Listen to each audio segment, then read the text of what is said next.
Praise the lord, hallelujah. आज का दिन प्रभु ने बनाया है और हम इसमें आनंदित हैं। आइए हम इस समय प्रभु को धन्यवाद करें और समर्पित हो। आज प्रभु के पीछे चलने के लिए हम अपने आप को समर्पण करें। एक गीत गाते हुए हम उसके बाद वचन में जाएंगे। प्रभु सच में हमसे प्यार करता है, उसका प्रेम अद्भुत है। हालेलुया। बहुत सारी परिस्थितियां हैं हमारे आस पड़ोस में, बहुत सारी परिस्थितियों के बीच में प्रभु ने हमको संभाला है। क्या आप आनंदित हैं? आनंदित हैं? हालेलुया। आइए हालेलुया, प्रभु को महिमा मिले। इस गीत को गाते हुए हम वचन में जाएंगे। परमेश्वर मेरा महान है, उसके बिना जीवन अधूरा है। परमेश्वर मेरा महान है,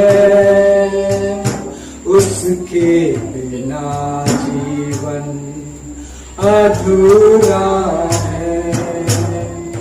जीऊंगा मरूंगा मैं उसके लिए, मैं सब कुछ करूंगा उसके लिए। जीऊंगा मरूंगा मैं उसके लिए, मैं सब कुछ करूंगा उसके लिए।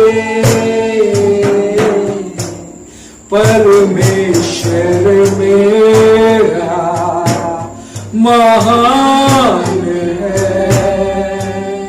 उसके बिना जीवन अधूरा है। परमेश्वर मेरा महान है, उसके बिना जीवन अधूरा है। राहों में जब आएंगी कठिनाइयां, चलता रहूंगा मैं, पीछे ना हटूंगा। राहों में जब आएंगी कठिनाइयां, चलता रहूंगा मैं, पीछे ना हटूंगा। जीऊंगा मरूंगा मैं उसके लिए, सब कुछ करूंगा उसके लिए। जीऊंगा मरूंगा मैं उसके लिए, सब कुछ करूंगा उसके लिए। परमेश्वर मेरा महान है, उसके बिना जीवन अधूरा है। परमेश्वर मेरा महान है, उसके बिना जीवन अधूरा है। उसने है सिखाया जीना मुझे, पापों के नगर पे कभी ना चलना। उसने है सिखाया जीना मुझे, पापों के नगर पे कभी ना चलना, जीऊंगा मरूंगा मैं उसके लिए, सब कुछ सहूंगा उसके लिए, जीऊंगा मरूंगा मैं उसके लिए, मैं सब कुछ करूंगा उसके लिए। परमेश्वर मेरा महान है, उसके बिना जीवन अधूरा है। परमेश्वर मेरा महान है, उसके बिना जीवन अधूरा है, उसके बिना जीवन अधूरा है।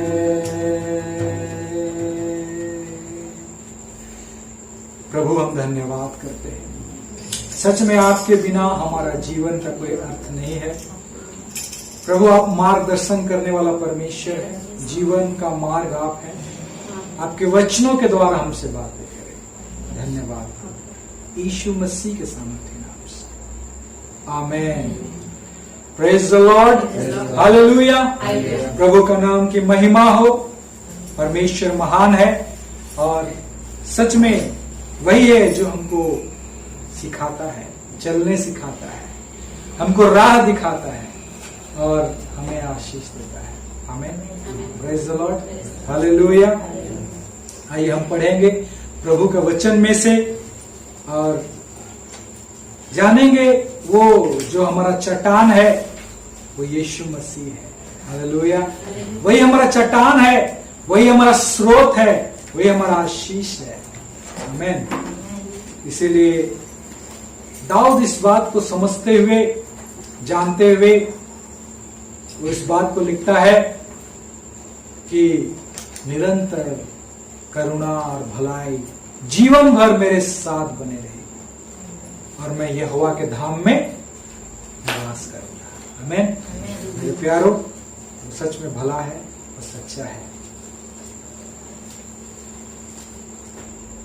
आज हम एक टॉपिक जो कि परीक्षा के विषय में हम सुनने के लिए जा रहे हैं। हमारे जीवन में परीक्षाएं आती है कि नहीं? हाँ, सबके जीवन में आती है। ऐसा कोई व्यक्ति नहीं कह सकता है कि मेरे जीवन में कोई परीक्षा नहीं। मैं हमेशा हर चीज में मैं बिना संघर्ष किए हुए जी रहा हूं, ऐसा नहीं होता। जरूर संघर्ष होती है परीक्षाओं के समय में, लेकिन हम ये जानते हैं कि जो मसीह में है वो जयवंत से हर परीक्षाओं में जयवंत। आमीन। आज हम देखेंगे परीक्षाओं के विषय में, कैसे हमारे जीवन में परीक्षा आती है और वो परीक्षा में हमें कैसे जीना है। परीक्षाओं के समय में हमें किस विचार के साथ, कैसे सोच के साथ प्रभु का वचन हमें कैसे सिखाता है कि हम उन परीक्षाओं के ऊपर जयवंत होकर जिएंगे। आमीन। हालेलुया। आप लोग जयवंत का जीवन जीना चाहते हैं? आमीन। बिल्कुल, प्रभु जयवंत हुआ, हमें भी चाहता है कि हम जयवंत। तो जब परीक्षा का बात आता है तो हम जानने पाते हैं कि प्रभु यीशु मसीह के जीवन में भी परीक्षा हुआ कि नहीं? हाँ, यीशु मसीह के जीवन में भी परीक्षा आया। अगर यीशु मसीह के जीवन में परीक्षा हुआ तो क्या हमारे जीवन में नहीं होगा? हमारे जीवन में भी। देखिए, कभी भी इस बात को जानिए, कुछ एक बड़ा काम होने से पहले, एक बड़ा प्रमोशन मिलने से पहले, आप ऊंचा क्लास में जाने से पहले क्या करना पड़ता है? परीक्षा से गुजरना पड़ता है ना? हाँ, एक बड़ा जिम्मेदारी मिलने से पहले परीक्षा से होकर गुजरना पड़ता है, क्योंकि वो परीक्षा है जो हमारे लिए क्या लेके आता है, एक बड़ी चीज को लेकर के आता है। हालेलुया, बड़ी आशीष को भी लेकर के आता है, उन्नति को लेकर के आता है। इसीलिए परीक्षा को हम लोग नकारात्मक दृष्टि से नहीं देखना है, लेकिन कैसा देखना है, पॉजिटिवली देखना है, उसको नेगेटिवली नहीं देखना है, क्योंकि वो परीक्षा ही है जो हमारे विश्वास का परख करता है। वो परीक्षा ही है जो हमें धीरज को उत्पन्न करता है। वो परीक्षा के समय में ही जब हम उसमें जयवंत होते हैं, हमारे लिए बड़ी बातें इंतजार करते हैं। तो ये बड़ी आशीष का चीज है। हालेलुया। हम देखते हैं यीशु मसीह का जीवन में भी, अगर मत्ती रचित सुसमाचार 4 अध्याय को जब हम निकालते हैं, उस जगह में हम देख पाते हैं कि यीशु मसीह का जीवन में भी परीक्षा हुआ। और परीक्षा किसने लिया? हाँ, वचन में लिखता है इब्लिस। ये इब्लिस कौन है? इब्लिस कौन है? ये शैतान है ना? ये वो अजगर है जिसके विषय में प्रकाशित वाक्य में लिखा है। ये वो दुष्ट है, शैतान है जो परमेश्वर का दुश्मन है। हालेलुया। और इस बात को हमको जानना चाहिए कि परीक्षा लेने वाला चाहे कोई भी हो, लेकिन प्रभु यीशु जब हमारे साथ है तो हम परीक्षा में क्या होंगे? जयवंत। क्यों? क्योंकि यीशु मसीह भी जयवंत हुआ और हम उस पर विश्वास करते हैं। तो परीक्षा यीशु मसीह के जीवन में आया। और ये परीक्षा कब आया? कब आया? हाँ, उस समय में जब एक बड़ा कार्य का शुरुआत यीशु मसीह करने के लिए जा रहे थे। वो परमेश्वर ने उसको जो सेवा दिया था, जो उसको बुलाहट दिया था, जो चुनाव दिया था, बुलाहट दिया था, उस बुलाहट को पूरा करने के लिए जब वो कदम बढ़ाने वाले थे, उस सेवा को पूरा करने के लिए, सेवा को शुरुआत करने के लिए जब वो कदम बढ़ाने वाले थे, उस समय में क्या आया? उससे पहले क्या आया? मैं समझता हूं इस संसार का सबसे बड़ा मिशन को पूरा करने के लिए यीशु मसीह आया था। और उस सबसे बड़े मिशन को पूरा करने के लिए शैतान क्या किया? उसको परीक्षा किया। हालेलुया। एक ऐसा मिशन जिसके द्वारा पूरे मानव जाति को क्या करने वाले हैं? परमेश्वर बचाने वाले हैं। हालेलुया। उस काम को आरंभ करने के समय में इसका परीक्षा हुआ। और वचन बताता है, अगर 3 अध्याय में हम पढ़ते हैं तो 3 अध्याय उसका 13 पद से अगर हम पढ़ेंगे तो हमें पता चलता है कि गलील में यीशु मसीह यरदन नदी में वो बपतिस्मा लिए। यूहन्ना बपतिस्मा देने वाले ने उसको क्या किया? बपतिस्मा दिया।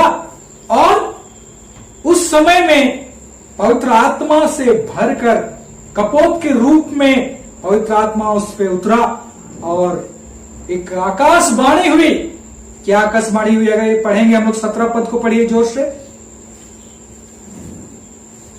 और देखो, ये आकाशवाणी हुई, यह मेरा प्रिय पुत्र है जिससे मैं अत्यंत प्रसन्न हूं। हाँ, यह मेरा प्रिय पुत्र है जिसे मैं अति प्रसन्न हूं। मतलब यीशु मसीह के विषय में परमेश्वर का गवाही है कि ये मेरा क्या है? प्रिय पुत्र है और इससे मैं अति प्रसन्न हूं। हालेलुया। और इसी बपतिस्मा के बाद, पवित्र आत्मा से भरने के बाद, वचन बताता है कि वो 40 दिन और 40 रात जंगल में चले गए। कहां चले गए? जंगल में उपवास करने लगे। हालेलुया। क्योंकि एक ऐसा मिशन उनको दिया गया, एक ऐसा कार्य उनको सौंपा गया जिसको पूरा करने के लिए वो उपवास के साथ, प्रार्थना के साथ गए। और वही समय था जब वो 40 दिन और 40 रात तक उपवास किए। उस समय में शैतान जो इब्लिस है उसने परीक्षा की। आइए हम पढ़ेंगे क्या कहता है। 4 पद, मत्ती का 4 पद, उसका 1 पद से पढ़िए। तब आत्मा यीशु को जंगल में ले गया, हाँ, ताकि इब्लिस से उसकी परीक्षा हो। हाँ, वो 40 दिन और 40 रात निराहार रहा, तब उसे भूख लगी। हाँ, तो कितना दिन? 40 दिन और 40 रात क्या है? निराहार है। उसने खाया नहीं है, तो क्या लगा उसको? भूख लगी। हालेलुया। देखिए, इस बात को जानिए, आज शैतान परीक्षा करता है, और परीक्षा का मेन चीज है हमारे शारीरिक का विषय को लेकर के क्या करता है? परीक्षा करेगा। शरीर की बातें, शरीर की जरूरत, शरीर की चीजें और आंखों की अभिलाषा, यही बातें हैं जिनके द्वारा से क्या करता है? शैतान परीक्षा करता है। और ना भूलें कि यीशु मसीह भी किसमें है? शरीर में है। हालेलुया। तो जब हम शरीर में होते हैं, शरीर की अभिलाषाएं, शरीर की चाहत, शरीर का लोभ, शरीर में जो लालच, शरीर की बातें, जिसके कारण शैतान उन्हीं को आधार बनाकर क्या करता है?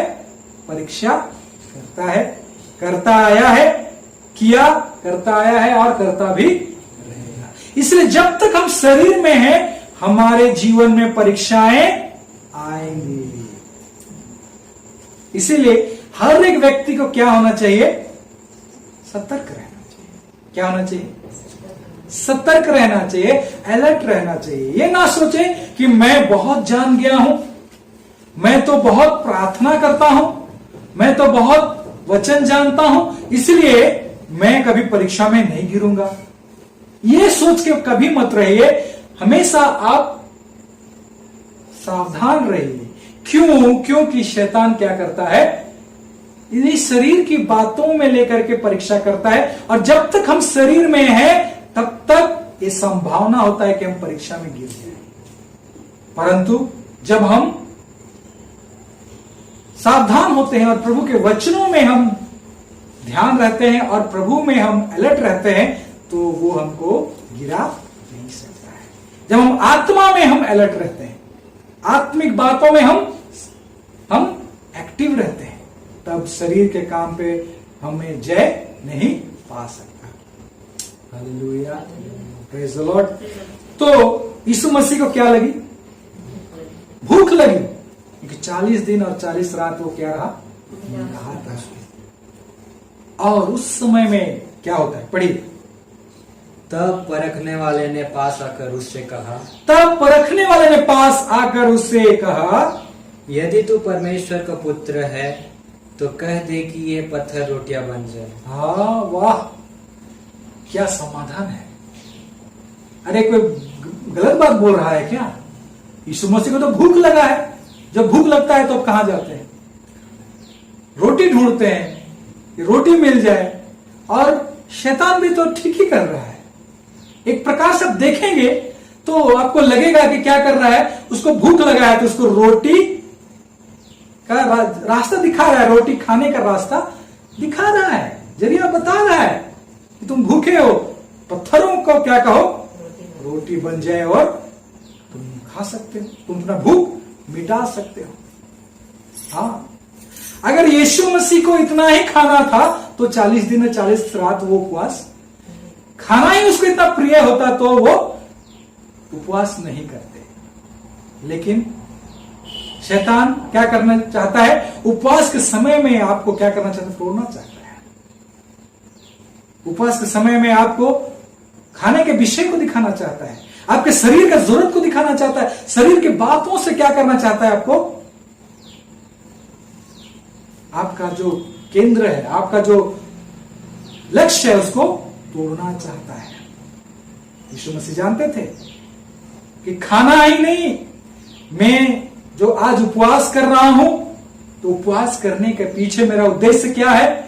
आत्मिकता में मैं क्या हूं और बलवंत होकर के प्रभु का सेवा को पूरा करूं। हालेलुया। इसीलिए उनका मन आत्मिकता में था, आत्मिक बातों में था। मेरे प्यारों, कई बार आप उपवास करते हैं और उपवास करने के बाद जैसे खत्म होता है हड़बड़ा जाते हैं कुछ लोग। नहीं खाना है, खाना है, खाना है, इधर खाना, किधर मिलो, अभी तक इतना दिन से उपवास किया हूं और खाना ही नहीं दे रहे हैं। कई लोग गुस्सा हो जाते हैं। देखिए, जानिए कौन है जो इसके पीछे काम कर रहा है। आपका उद्देश्य से आप गड़बड़ा जाते हैं। इसीलिए यीशु मसीह क्या जवाब देते हैं? उनका उद्देश्य क्या था उसको जानिए। वो जरूर 40 दिन 40 रात निराहार रहने के बावजूद उसका मन आत्मिक बातों में लगा था। वो हड़बड़ा नहीं रहा था कि कोई रोटी लेता खा लेता, ऐसा कह करके वो हड़बड़ा नहीं रहा था। Hallelujah, hallelujah. लेकिन उसने क्या उत्तर दिया? पढ़िए। यीशु ने उत्तर दिया, लिखा है, मनुष्य केवल रोटी ही से नहीं परंतु हर एक वचन से जो परमेश्वर के मुख से निकलता है जीवित रहे। हालेलुया। परमेश्वर का, यीशु मसीह का जो केंद्र था वो परमेश्वर की ओर ही था। उसके भूख के लिए नहीं था, उसका पेट के ऊपर नहीं था, लेकिन परमेश्वर के ऊपर केंद्रित किया हुआ था। उसका मन, उसका ध्यान प्रभु की ओर लगा। इसलिए जब उपवास करते हैं आपका मन ध्यान किधर लगना चाहिए?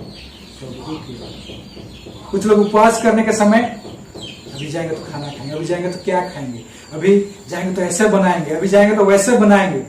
कई बार आप मन किधर लगाते हैं। इसीलिए सावधान, शैतान क्या करता है? आपके मनों के द्वारा आपको विचलित करता है। आपको क्या करना चाहता है?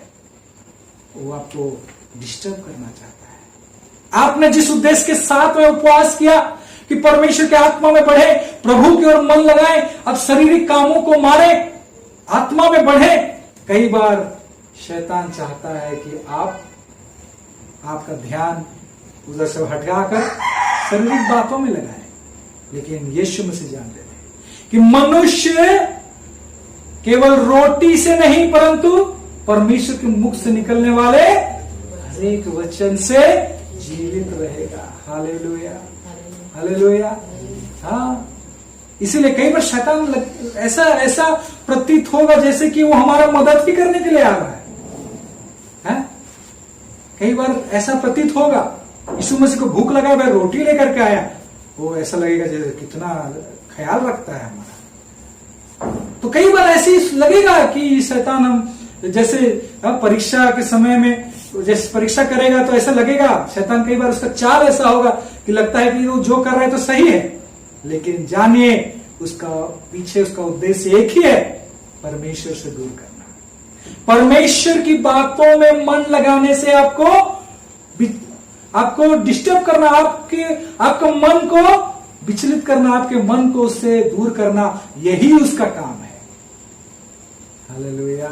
यीशु मसीह जानते थे, इसीलिए उसने सही जवाब दिया। मनुष्य केवल रोटी से नहीं परंतु परमेश्वर के मुख से निकलने वाले हर एक वचन से जीवित रहेगा। हालेलुया। हाँ, फिर दूसरी बात देखते हैं क्या हुआ। फिर तब इब्लीस उसे पवित्र नगर में ले गया और मंदिर के कंगूरे पर खड़ा किया। हाँ, इब्लीस शैतान उसको कहां ले गया? मंदिर के कंगूरे, मतलब ऊंचाई पर ले गया और वहां पर उसको खड़ा करके, मतलब देखिए, एक बार में वो नहीं सका तो छोड़ के चला गया क्या? फिर दूसरी बार भी वो कोशिश कर रहा है ना? तो उसका प्रयत्न को समझना है। उसका वो एक बार नहीं सकता, दूसरा बार भी कोशिश करना है, तो दूसरी बार भी हमको सावधान रहना है। फिर और उससे कहा, हाँ, यदि तू परमेश्वर का पुत्र है, यदि तू परमेश्वर का पुत्र है तो अपने आप को नीचे गिरा दे। नीचे गिरा दे। देखिए, पहला बार में भी यही बात बोला, यदि तू परमेश्वर का पुत्र है तो इस पत्थर को कह रोटी बन जाएगा। यदि तू परमेश्वर का पुत्र है तो तुम अपने आप को नीचे, क्या वो परमेश्वर का पुत्र था या नहीं? यीशु मसीह परमेश्वर का पुत्र है कि नहीं? निश्चय है, इसमें कोई संदेह है नहीं। लेकिन वो देखो कैसे संदेह को लाता है। यदि तू है, इससे पहले ही यीशु मसीह बपतिस्मा लेने के बाद एक आकाशवाणी हुआ, हमने सुना। और वो आकाशवाणी क्या बोला? यह मेरा प्रिय पुत्र है जिससे मैं अति प्रसन्न हूं। प्रिय पुत्र बोल के बता दिया परमेश्वर ने। लेकिन शैतान कैसे संदेह ला रहा है? यदि तू परमेश्वर का पुत्र है तो, अरे वो तो है ही, इसमें कोई संदेह नहीं है। लेकिन शैतान क्या करना चाहता है? आपको और मुझे भी संदेह में लाना चाहता है। कई बार ऐसा महसूस कराएगा कि तू क्या उसका संतान है। आपका विश्वास को डगमगाना चाहेगा। क्या आप उसके संतान है कि नहीं? बताइए। हैं? प्रभु का वचन में लिखा है कि नहीं? हाँ, यूहन्ना रचित सुसमाचार को देखिए, पढ़िए। यूहन्ना उसका 1 अध्याय, उसका 12 और 13 पद को पढ़िए। उसमें प्रभु का वचन स्पष्ट कहता है कि हम जो उस पर विश्वास करते हैं, हमें उसने अधिकार दिया है कि हम परमेश्वर के संतान ठहरे। हालेलुया। लेकिन शैतान क्या चाहता है? संदेह लाना चाहता है। यहां तक कि परमेश्वर का पुत्र यीशु मसीह को कह रहा है, यदि तू है तो बोल दे। उसको उकसाना चाहता है, संदेह लाना चाहता है। आप और हम भी परमेश्वर के पुत्र हैं, इसीलिए घबराना नहीं, संदेह नहीं करना। यदि परिस्थितियों को देख करके संदेह नहीं करना, चीजों को देख के संदेह नहीं करना कि ऐसा क्यों। सवाल जब उठने लगे मन में, संदेह नहीं करना, जानना फिर भी कि तू क्या है, तुम क्या हो, हम क्या है, परमेश्वर के पुत्र हैं। पढ़िए क्या लिखता है यूहन्ना 1:12। परंतु जितनों ने उसे ग्रहण किया, जितनों ने यीशु मसीह को ग्रहण किया, उसने उन्हें परमेश्वर की संतान होने का अधिकार दिया। उसने उन्हें परमेश्वर का संतान होने का अधिकार दे दिया। हालेलुया। तो जब हम विश्वास किए, ग्रहण किए, तो हम क्या हो गए? परमेश्वर का संतान होने का अधिकार मिल गया। कितना बड़ी बात, कितना आनंद का विषय है। फिर अर्थात उन्हें जो उसके नाम पर विश्वास रखते हैं। हाँ, वे जो उसके नाम पर विश्वास रखते हैं। एक बात मैं कहना चाहता हूं, जो हर एक जन सुन रहे हैं, सुन लीजिए। यदि आज तक अपने प्रभु यीशु मसीह ग्रहण नहीं किया है तो आज समय है। मन फिराइए, विश्वास करिए, ताकि आप यीशु मसीह को ग्रहण करने के द्वारा, विश्वास करने के द्वारा परमेश्वर के संतान होने का अधिकार पाएंगे और उस दुष्ट के ऊपर आप जय पाएंगे। फिर क्या लिखता है? 13 पद को पढ़िए। वे ना तो लहू से, उनके विषय जो यीशु मसीह को ग्रहण किए उनके विषय में कहता है, वे ना तो लहू से, ना शरीर की इच्छा, ना शरीर की इच्छा से, ना मनुष्य की इच्छा, ना मनुष्य की इच्छा से, परंतु परमेश्वर से उत्पन्न हुए। वे परमेश्वर से उत्पन्न हुए हैं। हालेलुया। वे परमेश्वर से उत्पन्न हुए हैं। मत सोचे कि हाँ, माँ बाप ने चाहा इसलिए हम आ गए। माँ बाप को तो मालूम भी नहीं था जब जन्म हुए, क्या बेटा होगा या बेटी होगी, काला होगा या गोरा होगा, मोटा होगा या पतला होगा, मालूम ही नहीं था। लेकिन ये परमेश्वर है। अगर आप ग्रहण किए हैं, आप उसके संतान हैं। आप परमेश्वर के द्वारा से जन्मे, किसी शरीर का या लहू की इच्छा से नहीं, किसी मनुष्य की इच्छा से नहीं, परमेश्वर से जन्म लिए। Hallelujah, hallelujah. तो परमेश्वर का पुत्र, परमेश्वर का संतान है हम। तो कई बार परिस्थितियों को दिखाकर शैतान क्या करना चाहता है? परीक्षा कैसे लेता है? संदेह करेगा। क्या संदेह करेगा? तो परमेश्वर का पुत्र है क्या? तो परमेश्वर का पुत्र है, ऐसे क्यों हो रहा है? तो ऐसे परिस्थिति क्यों हो रहा है? कई बार वो संदेह लाना चाहता है। लेकिन आपको और मुझे जानना है, प्रभु का वचन में लिखा है वो सत्य है। क्योंकि बाइबल कहता है, आकाश और पृथ्वी टल जाएगी परंतु मेरी बातें कभी ना टलेगी। हालेलुया। इसीलिए इस सत्य को हमेशा दिल में ग्रहण करके रखना कि हम परमेश्वर के पुत्र हैं, परमेश्वर के संतान हैं। और यीशु मसीह जानता था इस विषय। उसको प्रूव करने का जरूरत नहीं था शैतान को, क्योंकि वो था। हालेलुया। तो दूसरी बार परीक्षा करता है और कहता है ऊंचाई पे ले जा करके, कहता है यहां से तू अपने आप को गिरा दे, और तो क्या होगा, स्वर्गदूत तुझे आकर के हाथों हाथ उठा लेंगे। देखिए, ये है सुसाइडल स्पिरिट, सुसाइड, आत्महत्या करने वाली आत्माएं लोगों को कई बार उकसाती है, परिस्थितियों को दिखाकर, आपके घर का परिस्थिति को दिखाएंगे, कई बार ऐसी बातों को दिखाएंगे और लोग बोलेंगे तुम मसीह यीशु यीशु बोलता है, लेकिन देख रहा परिस्थिति क्या है।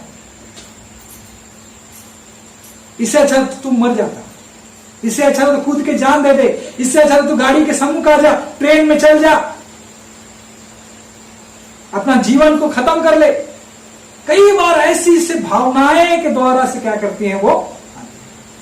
देखिए, आपको लगता है क्या शैतान ऐसे लंबे लंबे सींग होकर बड़े बड़े दांतों के साथ में यीशु मसीह के पास आया होगा? नहीं नहीं नहीं,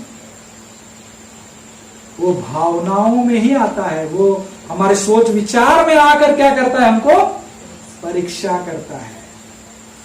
उसका सबसे बड़ा जगह है हमें अटैक करने के लिए, हमें हमला करने का सबसे बड़ा जगह हमारे मन में।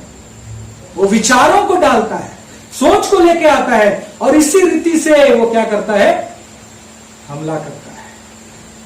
और यहां पर भी हम देखते हैं यीशु मसीह को क्या किया, अटैक किया है विचारों के द्वारा से। एक सुसाइडल स्पिरिट है जो लोगों के भी जीवन में काम करता है। और कई बार यहां पर हम देखते हैं परीक्षा के विषय में लिखता है, परीक्षा कर रहा है, लेकिन यीशु मसीह जवाब कैसे देते हैं, देखिए पढ़िए।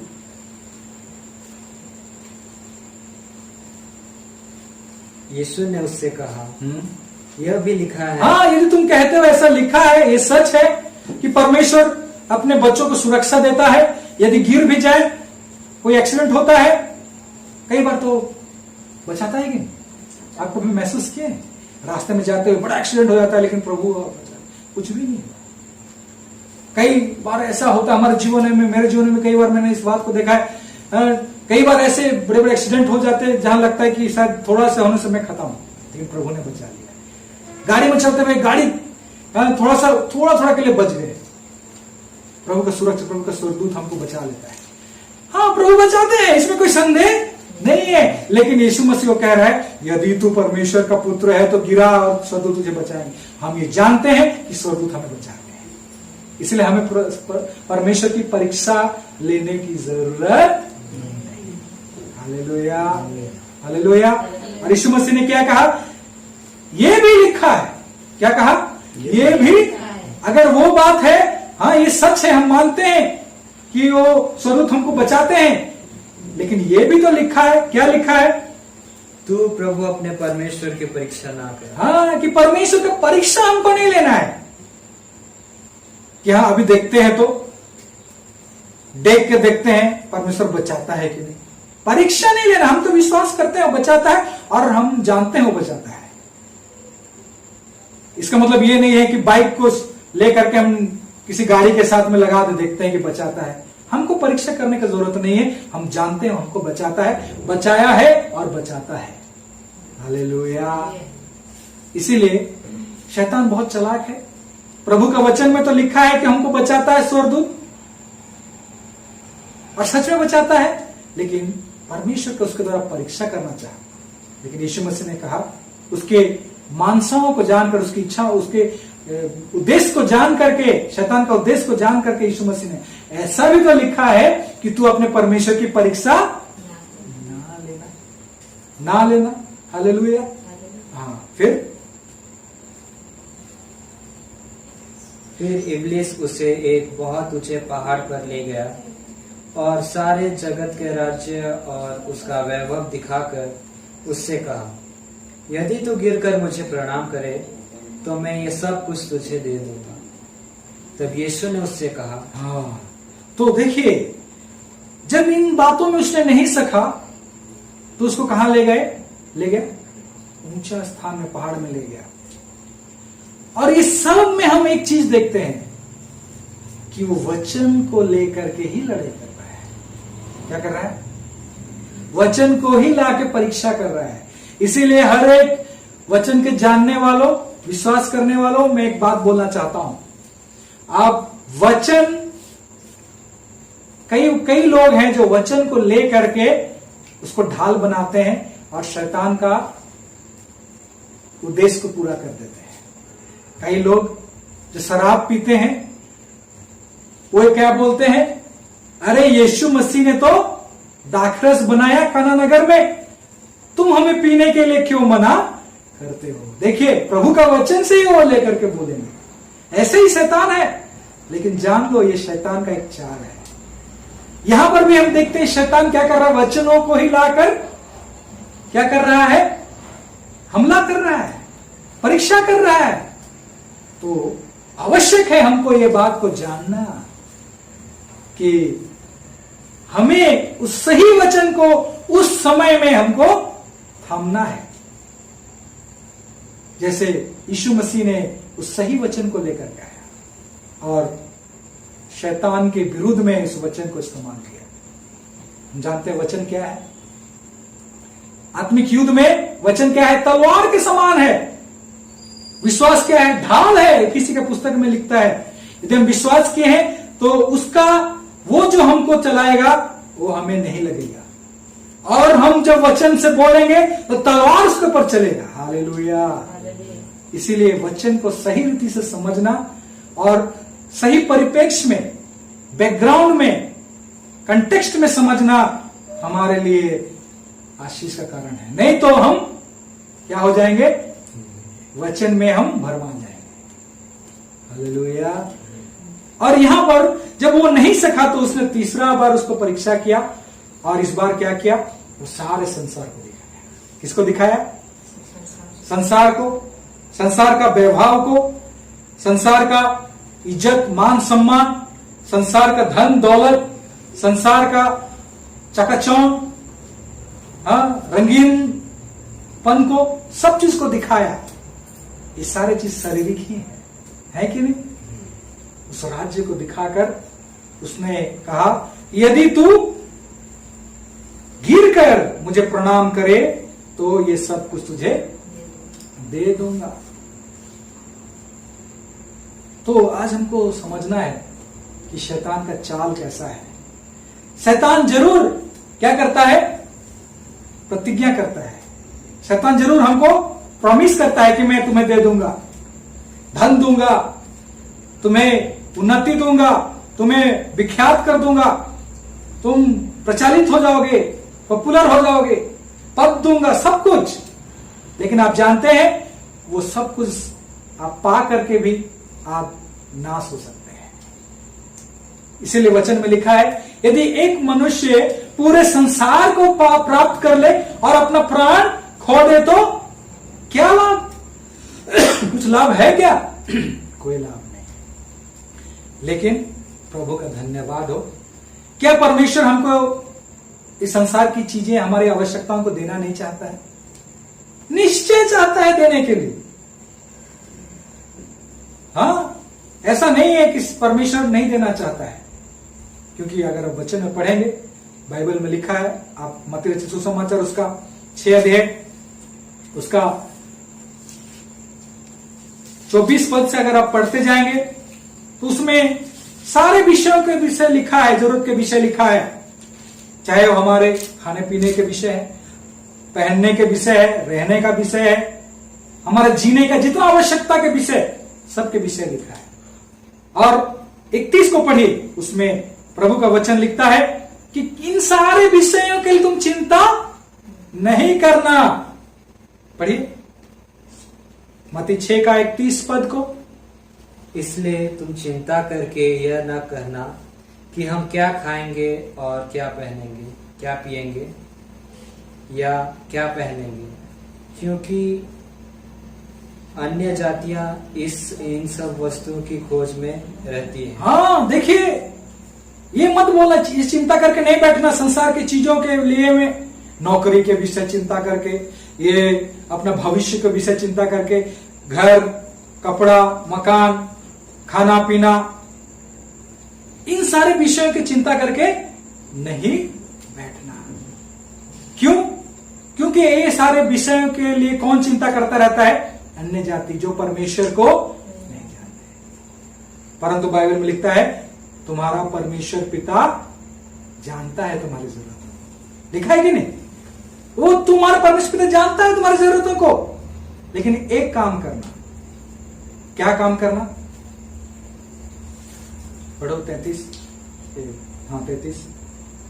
इसलिए पहले तुम परमेश्वर के राज्य, पहले एक काम कर लो तुम, परमेश्वर राज्य और उसके धार्मिकता की खोज करो, तब तो ये सब वस्तुएं भी ये सब वस्तु तुम्हें मिल जाएगी। देखो शैतान वहां पर भी कह रहा है ये सारी वस्तु मैं तुम्हें दे दूंगा, और यहां प्रभु का वचन भी लिख रहा है ये सारी वस्तुएं तुम्हें मिलेंगी। लेकिन तरीका अलग है। वहां शैतान कह रहा है कि अगर तुम मेरी सेवा करोगे तो तुमको ये सारी चीजें मिलेंगी। लेकिन प्रभु कह रहा है इन चीजों के पीछे नहीं भागना, तुम क्या करना? पहले मुझे ढूंढो, मुझे खोजो, तो तुम्हें ये चीजें मिलेंगी। उसमें क्या होगा? आप शैतान के पीछे आप भागेंगे, शैतान के सम्मुख झुकेंगे, वो सब कुछ देगा तो भी देगा या नहीं देगा, नहीं देगा या देगा। देने से भी आप सब कुछ प्राप्त कर लेंगे, लेकिन आप खुद नष्ट हो जाएंगे, क्योंकि शैतान आनंद काल का मृत्यु को लेकर के आएगा।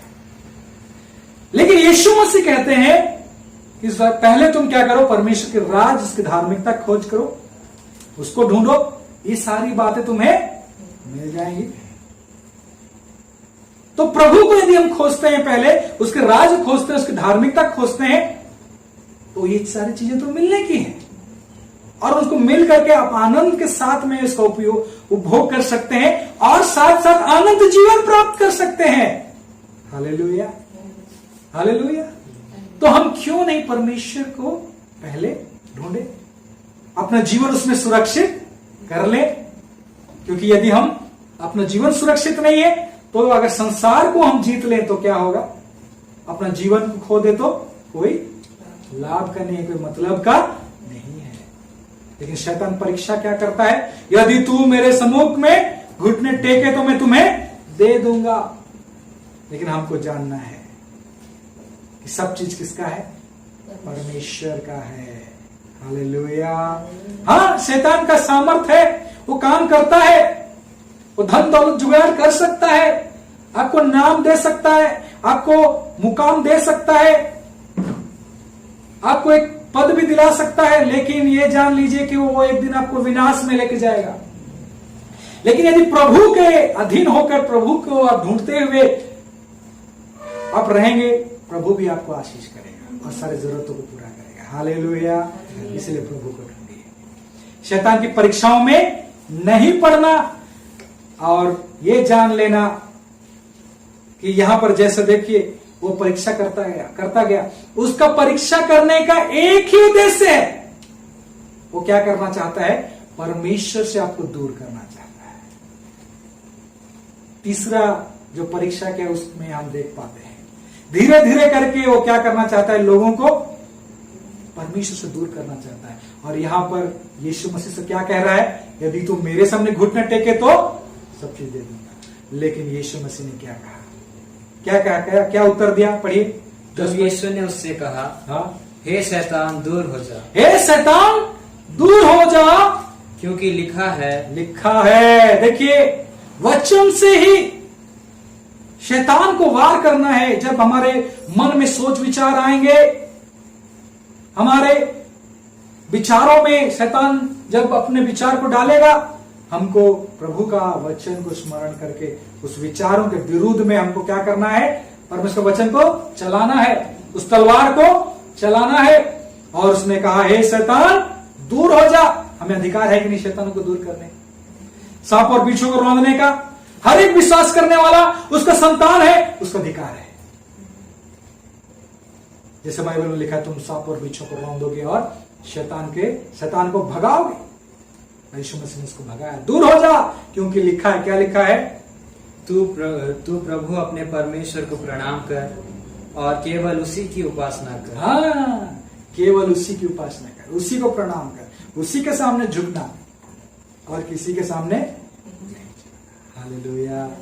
तो देखिए, उसका अल्टीमेट शैतान का एक ही योजना है आपके लिए, यीशु मसीह के लिए भी था, आपके लिए भी। आप जो उसके संतान है, सुन लीजिए, एक ही उसका योजना है, पर लास्ट में वो एक ही चीज चाहता है, आप परमेश्वर से कैसे दूर हो जाए। और वो धीरे धीरे धीरे धीरे करके परीक्षाओं में आपको फंसाना चाहता है। हालेलुया। इस बात को जानिए, शैतान परीक्षा लेके आता है, लेकिन हम देखते हैं यीशु मसीह क्या का उस परीक्षा के ऊपर जयवंत हुए कि नहीं।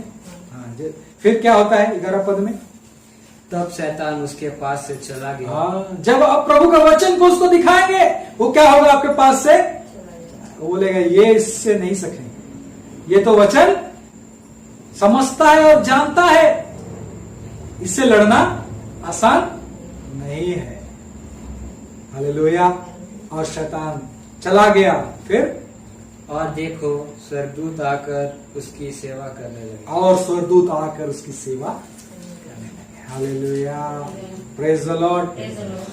तो मेरे प्यारो, संसार में आज भी शैतान हमें परीक्षा करता है कि नहीं, करता है कि नहीं, कर रहा है कि नहीं। आप कभी पढ़े हैं परीक्षा में, पढ़े हैं, बिल्कुल। लेकिन प्रभु का इच्छा है कि हम उन सारे परीक्षा में क्या हो, आज कैसे परीक्षा करता है, आज बहुत सारी चीजों में परीक्षा करता है। अगर हम देखेंगे, जैसे हमने यहां पर देखा, शरीर को ही माध्यम बनाकर क्या करता है, वो परीक्षा करता है। शरीर की इच्छाएं, शरीर की लालसाएं, शरीर की अभिलाषाएं, आंखों की अभिलाषाएं, जीविका का घमंड, यही सारे विषय को लेकर क्या करता है, वो परीक्षा करता है। हालेलुया। हाँ, देखिए, आज हो सकता है आपके जीवन में कुछ कमी घटी होगा, कभी पैसा का कमी हो गया, या कुछ चीजों का घटी हो गया, आपका जरूरत पूरा नहीं हुआ, तो परीक्षाएं आती है कि नहीं। शैतान कई बार, देख, तो परमेश्वर यीशु कहता है, लेकिन तेरे पास ऐसे कमी क्यों है, ऐसे घटी क्यों है। कई बार शैतान उन समय में भी हमारे क्या कर रहेगा, परीक्षा हमारे शरीर की जरूरतों को लेकर। लेकिन क्या परमेश्वर ने वादा नहीं किया है कि वो पूरा करेगा। तो उस समय हमको शैतान की बातों को सुनना चाहिए या परमेश्वर के वादा को याद करना चाहिए। बिल्कुल, परमेश्वर की वादा को याद करिए। उसने कहा है मैं तेरी जरूरतों को पूरा करूंगा, तो हमें उस समय बोलना है, नहीं, प्रभु ने कहा है इसके वचन में, वो मेरी जरूरतों को पूरा करेगा, मुझे भरोसा है, विश्वास है। जब आप ऐसे करते हैं तो आप उसके ऊपर जय पाते हैं। हालेलुया। कई बार आपको परीक्षा करेगा जब निर्णय लेने का समय हो। हम लोग निर्णय लेते हैं कि नहीं? हमारे जीवन में कई बार हमको निर्णय लेना बहुत जरूरी होता है। निर्णय के साथ आपको बढ़ना पड़ता है ना। तो कई बार आपका विवाहिक जीवन में निर्णय लेना पड़ता है। आप शादीशुदा हैं, आप विवाहिक हैं, पति पत्नी परिवार में जब जी रहे हैं तो कई निर्णय के साथ आपको चलना पड़ता है। तो कई बार हम अपने उन वादाओं को भूल जाते हैं जो हम विवाह के समय में लिए, और हम कई बार अपने पत्नी को या अपने पति को कई बार वो दर्जा नहीं देते, वो मान सम्मान नहीं देते, और शैतान कई बार इसमें हमारी परीक्षा करता है। तो हमें आवश्यक है कि पारिवारिक जीवन में हम एक निर्णय के साथ चलना है कि हमें प्रभु का वचन के अनुसार हम जिएंगे। हालेलुया। कई बार ऐसा भी होता है क्योंकि हम जो पारिवारिक जीवन विवाह में हमने जो प्रतिज्ञा किया, उस प्रतिज्ञा के अनुसार जीवन भर मृत्यु तक मैं तेरे साथ चलूंगा कहते हैं। लेकिन कई बार आजकल जैसे बहुत सारा फिल्म सब में देखते हैं, सीरियल सब में देखते हैं क्या होता है? एक हाथ से अपने पति या पत्नी को पकड़े रहते हैं, दूसरे हाथ से किसी गर्लफ्रेंड या बॉयफ्रेंड। आजकल का जिंदगी ऐसा हो गया, आजकल लाइफ ऐसा हो गया। कई बार शादीशुदा लोग अपने प्रतिज्ञाओं को भूल करके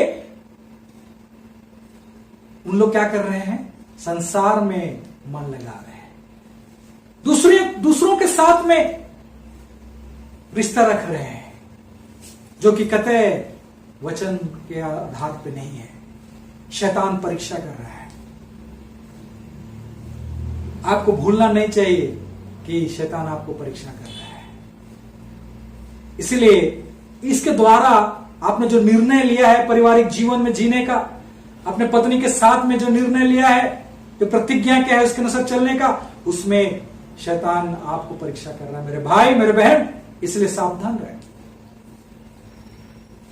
ये जान ले कि तुम्हारा पति ये संसार में सबसे सुंदर है, तुम्हारा पत्नी सबसे सुंदर है, उसको छोड़ और कोई नहीं है।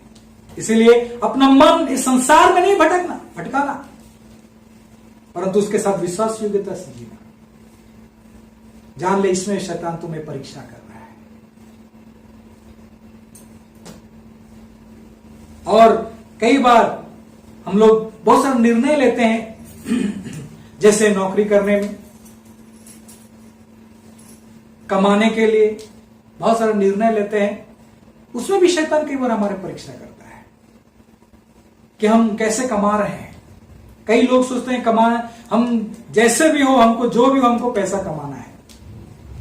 कोई भी माध्यम चलेगा, चाहे झूठ बोलना हो, चाहे किसी को मारना पड़े, चाहे किसी को धोखा देना पड़े, चाहे किसी का विरोध में जाना पड़े।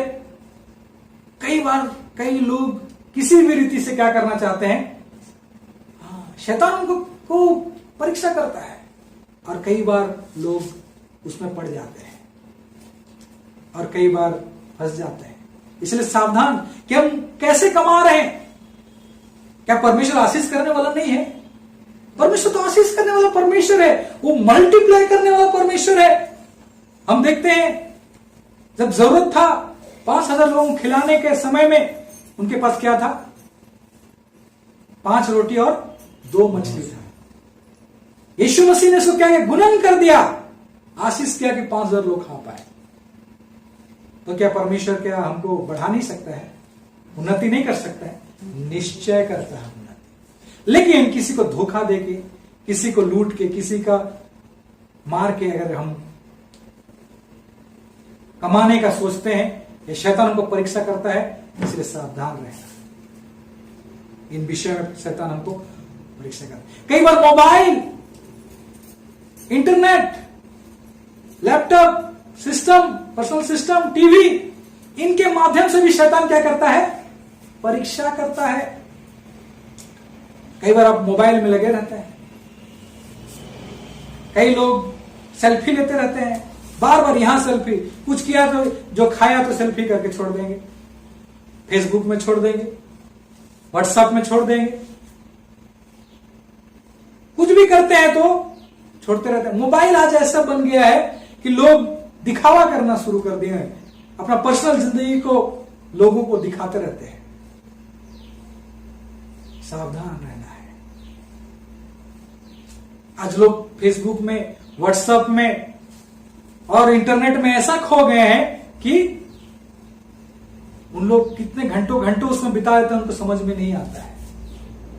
और कुछ सही चीज के लिए लोग जरूर करने के लिए उतरेंगे, लेकिन लास्ट में कहीं और पहुंच जाते हैं। उसके बाद उनको अनुभव होता है कि हम क्या किया। शैतान बहुत चालाक है। इसीलिए मोबाइल इस्तेमाल करने वाले, इंटरनेट इस्तेमाल करने वाले, कंप्यूटर लैपटॉप इस्तेमाल करने वाले सावधान रहिए। शैतान का परीक्षा को समझिए, वो बहुत चालाक है। कई लोग मोबाइल देखने से एक अच्छा काम के लिए है कि नहीं, मोबाइल के द्वारा हमारा बहुत सारा काम बन जाता है, अच्छा है। लेकिन उसी मोबाइल को लेकर के क्या करता है शैतान? घंटों हम फालतू बातों में लग जाते हैं। ऐसी बातें जो हमको नहीं करना है, ऐसी बातों में हम समय बिता देते हैं। ऐसी चीजों को देखते हैं जो हमको नहीं देखना चाहिए। ये शैतान का चाल है, सावधान रहना। आज उस दिन यीशु मसीह को परीक्षा किया, आज हमें परीक्षा करता है, आपको परीक्षा करता है। सावधान रहना है।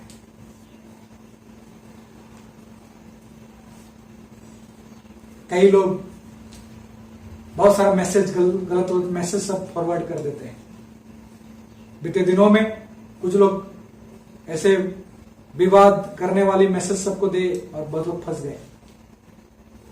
इसलिए सावधान, मोबाइल इंटरनेट इस्तेमाल करने वाले सावधान रहे। तो कई बार हम हमारे व्यवहार के द्वारा हम शैतान हमारे जीवन में भी काम करता है। हम कैसे व्यवहार करते हैं लोगों के साथ में। हमने निर्णय लिया कि नहीं हम मसीह के हैं, हम मसीह के साथ चलेंगे, तो हम लोगों के साथ कैसे बिहेवियर करते हैं, कैसे बिहेव करते हैं, कैसे व्यवहार दिखाते हैं। क्या हमारे व्यवहार के द्वारा लोग ठोकर खाते हैं या आशीषित होते हैं, उन्नत होते हैं। हालेलुया। आवश्यक है जानना कि हमारा व्यवहार लोगों के साथ कैसा है। उसमें भी शैतान परीक्षा डालता है। यदि हम मसीह के हैं तो हमारा व्यवहार लोगों को क्या करना चाहिए, आशीष का बात होना चाहिए, लोगों के साथ उन्नति का बात होना चाहिए। आमीन, प्रेज द लॉर्ड। तो कई बार शैतान हमें चुनाव करने में परीक्षा करता है कि नहीं। क्या कभी आपने चुनाव किया है? चुनाव करने के समय में आपको परीक्षा हुआ है? बहुत बार होगा। कई बार हम बहुत सारी चीजों में चुनाव करते हैं। जैसे अगर कहें तो ड्रेस चुनते हैं। आज अगर हम मार्केट में जाते हैं, बहुत प्रकार के ड्रेस हैं, है ना। जिसको पहनेंगे तो आपके दोस्त बोलेंगे क्या कूल लग रहे हो, है ना। जिस कुछ ड्रेस ऐसे पहनेंगे कितना हॉट लग रहे हो, ऐसे भी बोलेंगे। ऐसे ऐसे ड्रेस आज मार्केट में उपलब्ध है। मेरे प्यारो, आपका कूल लगना या आपका हॉट लगना, इस संसार को दिखाना, क्या यही है ड्रेस पहनने का उद्देश्य? जानना है। शैतान बहुत चालाक है। आज आप देखेंगे भाई लोगों को, वो जो पहनते हैं, इतना सारे उसमें छेद होगा कि आप गिनते रह जाएंगे।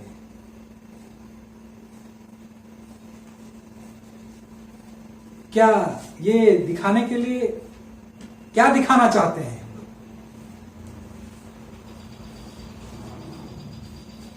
इसीलिए सावधान रहिए, हम कैसा ड्रेस पहन रहे हैं। क्या वो ड्रेस हमारे बदन को ढकने के लिए है या वो हमें सिर्फ संसार को दिखाने के लिए? आज फैशन चला हुआ है, दौड़ है, फैशन का दौड़ है। बहन लोग, बेटी लोग कैसे आज ड्रेस पहन रहे हैं। जहां बदन ढकना चाहिए, आज क्या हो रहा है, आज इस संसार को प्रदर्शन कर रहे हैं। सावधान रहिए, शैतान का काम को समझिए, क्योंकि इसके द्वारा आप अपने पर मुसीबत लेकर के आ रहे हैं। आपको लगता है कि हाँ, लोग मुझे देखते रहेंगे, लोग मुझे देखते रहेंगे, लड़के मुझे देखते रहेंगे, लेकिन उसके कारण कितने सारे आपके ऊपर परेशानी आएंगे आपको पता नहीं है। इसलिए सावधान, आप शैतान को मौका दे रहे हैं। कैसा ड्रेस आप पहन रहे हैं, अपने बदन को दिखाने वाले, अपने जिस्म को दिखाने वाले या अपने बदन को ढकने वाले। आज जो हमारा उद्देश्य है ये कपड़ा पहनने का, वो उद्देश्य बदलकर शैतान उसको और किसी प्रकार से इस्तेमाल कर रहा है। इसलिए सावधान रहे। इस संसार, इस दुनिया का फैशन में मत चलिए। कुछ लोग बोलते हैं आउटडेटेड हो गए, ये आउटडेटेड फैशन है। वो भूल जाते हैं कि ये वस्त्र का काम क्या है। उनको बस लोगों को कुछ नया दिखाना है और विवाद की बातों को लेकर के आना है। इसीलिए सावधान रहे, क्योंकि शैतान बहुत चालाक है। मेरे प्यारो, आपको थोड़ा भी अंदाजा नहीं होगा। आप सोच रहे हैं कि ऐसा ड्रेस पहनूंगी तो सब कोई देखेंगे, लेकिन इसके द्वारा आपके ऊपर कितने सारी परिस्थितियां आएंगी, परेशानियां आएंगी, और उसके बाद आप कैसे फंसेंगे आप नहीं जान पा रहे हैं। इसीलिए सावधान रहिए। आज की नई पीढ़ी सावधान रहना है। अच्छा ड्रेस पहने जो आपके बदन को ढकता है, जो आपको अच्छा लुक, अच्छा जेंटल लुक देता है, खूबसूरत लुक देता है, कोई मना नहीं करेगा। लेकिन कुछ ऐसा नहीं पहने जिसको देख करके लोग सीटी बजाएंगे और लोग ताना मारेंगे। आज शैतान बहुत तरह से आज के नई पीढ़ियों को इस तरह से परीक्षा में डाल रहा है और बहुत सारे लोग उसमें फंस जा रहे हैं, गिर जा रहे हैं। सावधान रहिए। आज कई बार हम जब चुनाव करते हैं तो हम कैसे चुनाव करते हैं, आज विशेष करके जवान और जवानी लोग कैसे चुनाव करते हैं, उनका विवाह के समय में कैसे चुनाव करते हैं। लड़का लड़की जब शादी करते हैं, शादी करने के लिए लड़का को कैसे लड़की चुनाव करते हैं, कैसे दुल्हन चुनते हैं, कैसे दूल्हा चुनते हैं। कई लोग सिर्फ खूबसूरती को देख करके चुनना चाहते हैं, सुंदर देखना चाहते हैं, कोई गोरा काला को देख करके चुनना चाहते हैं। अच्छी रीति से फंसेंगे आप यदि सिर्फ आपका चुनाव सुंदरता को देख करके, किसी लड़की का सुंदरता को देख करके आप चुन रहे हैं। या कुछ लोग हैं जो लोग केवल धन को देख के चुनते हैं कि यहाँ पैसा वाला है या पैसा वाली है। तो कुछ लोग नौकरी को देख के चुनते हैं। कई प्रकार से चुनाव करते हैं। यदि सिर्फ आपका चुनाव इन्हीं बातों में है तो आप पूरी रीति से फंसेंगे, शैतान को आप अवसर देंगे। लेकिन यदि आपका चुनाव प्रभु के वचन के अनुसार में है, प्रभु का योजना के अनुसार, उसकी इच्छा में आप चलना चाहते हैं, प्रार्थना के साथ में वचन के आधार पर आप चुनाव करेंगे। जैसे वचन हमें सिखाता है कि एक विश्वास करने वाला आत्मिक व्यक्ति जो प्रभु पर भरोसा करता है, जिसका स्वभाव परमेश्वर के वचन के अनुसार है, और उसमें यदि आप चुनाव करते हैं तो जरूर आप आशीषित होंगे। हालेलुया। इसलिए हर एक जवान भाई और बहन को मैं बताना चाहता हूं, कई लोग चुनाव जब जवान रहते हैं उनको समझ में नहीं आता है। कई बार वो ऊपरी रूप से चुनाव करते हैं, दिखावा के ऊपर चुनाव करते हैं, सुंदरता को चुनाव करते हैं, और कई बार गलत कदम उठा लेते हैं। कई बार अविश्वास करने वालों को चुन लेते हैं और कई बार फंदे में फंस जाते हैं। लेकिन प्रभु का वचन क्या कहता है, पढ़िए। 2 कुरिन्थी उसका 6 अध्याय उसका 14 पद को पढ़िए। 2 कुरिन्थी 6 अध्याय उसका 14 पद में क्या लिखा है? विश्वासियों के साथ असमान जुए में ना जुड़ो। हाँ, अविश्वासियों के साथ में असमान जुए में ना जुड़ो। कहने का मतलब जो विश्वास में नहीं है, ऐसे व्यक्ति के साथ में तुम मत जुड़ो। क्योंकि धार्मिकता और अधर्म का क्या मेल जोल। तो धार्मिकता और अधर्म का क्या मेल है। और साथ में वचन ये भी बताता है कि ज्योति और अंधकार का क्या संगति है। जैसे ज्योति और अंधकार एक साथ संगति नहीं कर सकते, वैसे ही जो अविश्वासी और विश्वासी का मेल होना यह असंभव है। और आने वाले समय में इसका बहुत बड़ा प्रभाव पड़ेगा। इसीलिए एक विश्वास करने वालों को परमेश्वर की ओर ताकना चाहिए कि उसे एक विश्वास करने वाला बहन मिले, एक विश्वास करने वाला भाई मिले, जिसको वो अपना पति और पत्नी के रूप में इसको ग्रहण कर सके। मेरे प्यारो, इसीलिए जवानों को इस बात को ध्यान करना चाहिए कि अपने आंखों के आकर्षण के द्वारा नहीं, शरीर के आकर्षण के द्वारा नहीं, परंतु परमेश्वर की ओर ध्यान करना चाहिए, जो उसकी योजना में, उसके उद्देश्य के लिए आशीषमय होगा उनके जीवन में। उस चीज को ज्यादा ध्यान करके उनको चुनाव करना चाहिए। तो इस तरह से शैतान बहुत प्रकार से लोगों को भरमाया, और बहुत सारे ऐसे उदाहरण हैं जिसके द्वारा से जवान अपने जवानी के समय में अपने आंखों का आकर्षण पाकर, शरीर का आकर्षण पा करके वो गलत चुनाव किए, और आज बहुत सारे अभिषिक्त लोग, आज बहुत सारे ऐसे अद्भुत काम करने वाले लोग आज परेशान हो गए हैं, आज वो लोग फ्रस्ट्रेट हो गए हैं, आज लोग निराश हताश हो गए हैं, उनका पारिवारिक जीवन में बहुत बड़ा असफलता हो गया है। कारण ये है उन्होंने चुनाव अपनी इच्छा, अपने शारीरिक इच्छा के अनुसार नहीं किया, उन्होंने परमेश्वर की ओर नहीं देखा, परंतु जब चुनने का समय आया वो अपने मन मर्जी चुने। तो विभिन्न प्रकार से इस तरह से परीक्षाएं आएंगी हमारे जीवन में, आपके जीवन में भी आएंगी, इसीलिए हमको सावधान रहना है। यीशु मसीह का जीवन में आया और आज और कल आपके जीवन में भी आएगा, इसीलिए हमें सावधान होना चाहिए। तो जब परीक्षाएं आती है, परमेश्वर क्या चाहता है कि हम परीक्षा में पड़ जाएं, परीक्षा में हम पढ़ के गिर जाएं, ये वो हमारा बुराई चाहता है? नहीं। जैसे मैंने पहले भी कहा था कि परीक्षा आने के द्वारा हमारे लिए बहुत बड़ी आशीष होती है। इसीलिए ये परीक्षा का आना, प्रभु का वचन बताता है कि हमारे लिए बड़ी आशीष की बात है, इसीलिए पूरे आनंद के विषय समझो।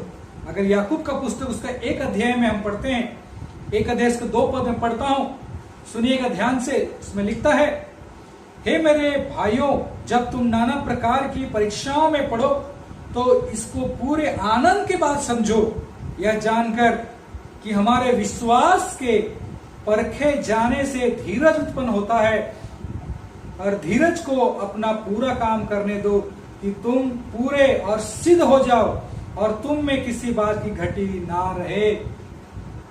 प्रभु का इच्छा यह है कि इन परीक्षाएं जब आती हैं उनके द्वारा से आप विश्वास में और मजबूत हो जाए, और विश्वास के द्वारा धीरज में आप और स्थिर हो जाए, और इसके द्वारा आप पूर्ण हो जाए, परफेक्ट हो जाए, क्योंकि परमेश्वर का एक इच्छा आपके लिए और हर एक उसके संतानों के लिए है कि वे परमेश्वर के समान हो जाएं, उसके स्वभाव के समान ढल जाएं। ये प्रभु की इच्छा है। यीशु मसीह के स्वभाव में हम अंश अंश के बदल जाएं और परफेक्ट हो जाएं, सिद्ध हो जाएं। यही परमेश्वर की इच्छा है आपके लिए, मेरे लिए। इसलिए परीक्षा जब आती है तो हमारे लिए आनंद का विषय है, क्योंकि वो समय है जब हम इस बात का प्रकट करते हैं कि हम प्रभु के संतान हैं, उस सिद्धता की ओर हम बढ़ते जाते हैं, और आपके जीवन में बड़ी आशीष आते जाएगी, आपको प्रमोशन मिलता जाएगा। इसीलिए परीक्षाएं आवश्यक है। और वचन में लिखता है उस व्यक्ति के विषय जो परीक्षाओं में स्थिर रहता है।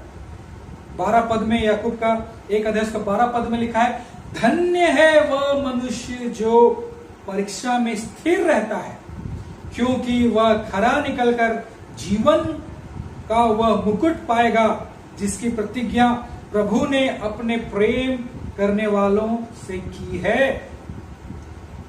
तो धन्य है वो पुरुष या वो स्त्री जो परीक्षाओं में स्थिर है।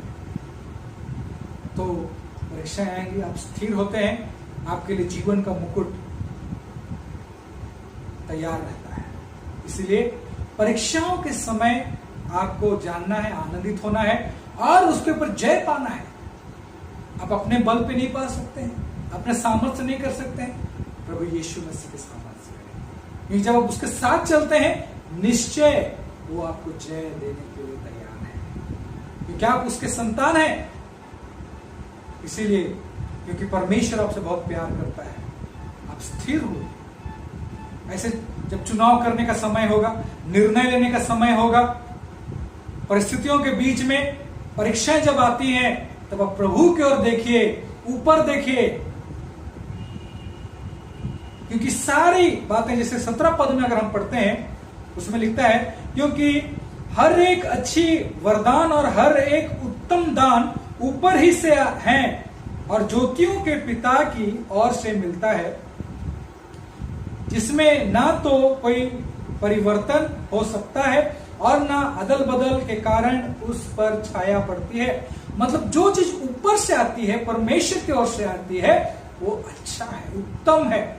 इसीलिए ऐसे समय में जब चुनाव करने का बात हो, जब निर्णय लेने की बात हो, जब परिस्थितियों में आप हैं और परीक्षा आता है, आप ऊपर देखिए, परमेश्वर की ओर देखिए, वो आपको सही चुनाव करने के लिए मदद करेगा और वो आपको सही निर्णय लेने के लिए मदद करेगा। वो आपको परिस्थितियों के बीच में सही रीति से आपको चलाएगा और आप जय पाएंगे।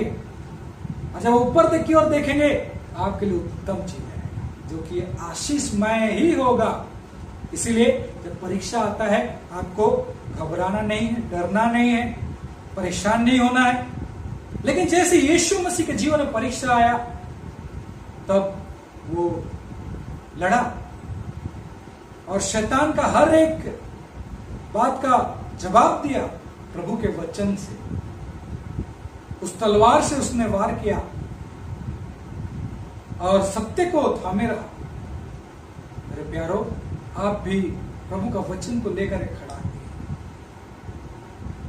वो जो युद्ध होगा वो हमारे मन में होगा, हमारे शारीरिक देह में होगा। इसीलिए आपको सावधान रहना है और शैतान को सही जवाब देना है, सत्य का वचन से जवाब देना है, जिसके कारण से वो भागेगा, जैसे यीशु मसीह के सम्मुख से भागा और यीशु मसीह जयवंत हुए। आप भी जब प्रभु के मार्ग में चलेंगे, उसके पीछे चलेंगे, उसके वचनों को थामे हुए, उसके प्रतिज्ञा को थामे हुए स्थिर रहेंगे, आप प्रभु यीशु मसीह के साथ जयवंत होंगे। क्योंकि यीशु मसीह जयवंत हुआ है, हम हर एक विश्वास करने वालों के लिए जयवंत यीशु मसीह की ओर से आया है।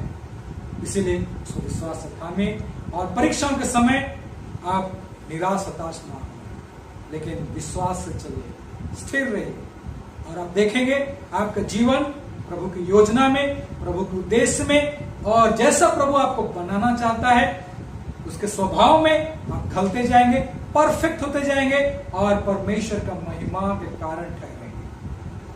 तो इस तरह से जैसे यीशु मसीह जयवंत हुए, आपके लिए भी जय रखा है। बस एक ही काम करना है, उन समयों में प्रभु की बातों को याद करना है, प्रतिज्ञा को याद करके प्रभु की ओर देखना, वो आपको सब बातों में जय रखेगा। तो हमारा यही प्रार्थना के साथ कि प्रभु आप सबों को परीक्षाओं के समय में घबराने के लिए नहीं, डरने के लिए नहीं, ना ही परेशान होने के लिए, परंतु आनंद का विषय समझकर आप प्रभु की ओर देखिए, ऊपर देखिए, प्रभु जरूर आपको जयवंत देगा और आपका जीवन जयवंत होगा और आप जय पाकर प्रभु की महिमा का कारण ठहरेंगे। प्रभु आप सबों को आशीष करें। Praise the lord, hallelujah. आइए इस समय हम लोग प्रभु को भेंट देंगे और परमेश्वर जो हमारे जीवन में आशीष दिए हैं, उसमें से हम निकाल के अपने 10वां अंश को और भेंट चढ़ाएंगे, क्योंकि प्रभु का जो भाग है उसको हमें प्रभु को देना है और जो भेंट है हम प्रभु को लाएंगे, उसके पास लाएंगे। इस गीत को गाते हुए हम लोग भेंट को चढ़ाएंगे। आप कहीं पर भी हैं, अपने घर में भी हैं, तो आप बैग लेकर के इसमें अपना भेंट और दशमांश डाल सकते हैं।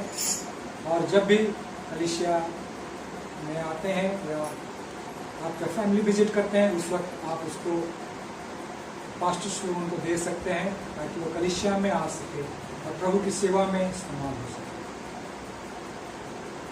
तेरी स्तुति मैं करूं, आराधना करूं दिल से, दिल से।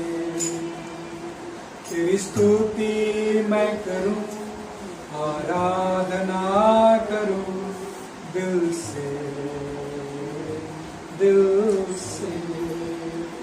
मेरे सांसों में तेरा नाम रहे, मेरे सांसों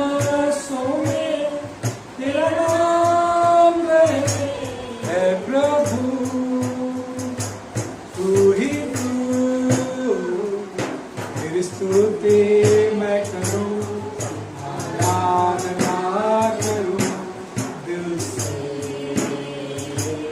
दिल से। जहां मेरे नजर जाए वहां तेरी स्तुति हो, जहां मेरे नजर जाए वहां तेरी स्तुति हो। सारी दुनिया का रखवाला तू, सारी दुनिया का रखवाला तू है प्रभु, तू ही तू, तेरी स्तुति